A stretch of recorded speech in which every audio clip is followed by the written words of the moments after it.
We sometimes look at leadership and we see things that we consider positive for leadership Right. that actually aren't. It's actually often the better leaders or the ones who are kind of boring, understated, but they develop their people.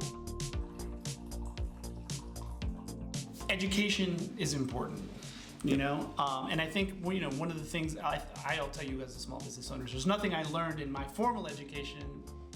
Nothing is probably too broad, but most of what I learned in my formal education didn't really serve me as well in the things that I do in my small business.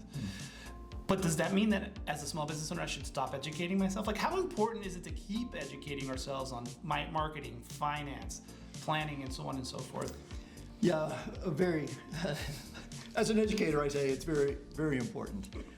So on those topics, I mean, if you take leadership, right? So it's considered a soft skill, right? A waste of time, right? We need to hustle. We need to be doing things. But leadership itself is so very important. It sets the tone. Who you are often determines who you hire, which can be good or bad. Right. Also, it sets the culture of the business. And as a small business owner, we often don't think about that there's a culture in our business. And what is the power of that culture? I was listening to a podcast the other day that talked about leadership, right? So some of our misperceptions. And back in 1914 to 1916, there was a lot of exploration into the poles, North and South Pole.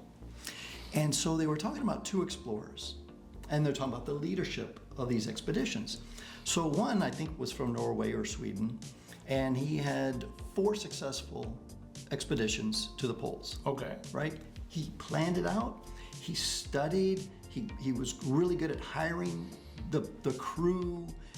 It all worked well. To his future detriment, and you'll find out what I mean in a second, the other one tried 4 and was successful in only 1.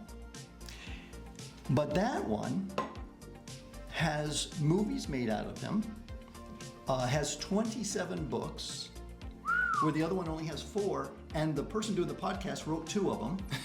Right? So he's boring, and the other one gets all the juice. And the reason is, as the analogy goes, you're going across a river swimmer, and one of them thinks through the river, right, and conditions themselves, and they go through and they make it across. No big deal. Right.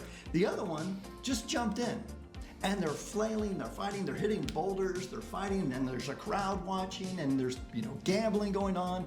And can he make it? He gets up and they cheer, and it's celebrated. What a hero, right? So the next time we have to cross the river, let's get the hero.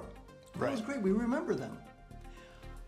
So we sometimes look at leadership and we see things that we consider positive for leadership that actually aren't. It's actually often the better leaders or the ones who are kind of boring, understated, but they develop their people, right? So they lift them up. They let them shine. Right.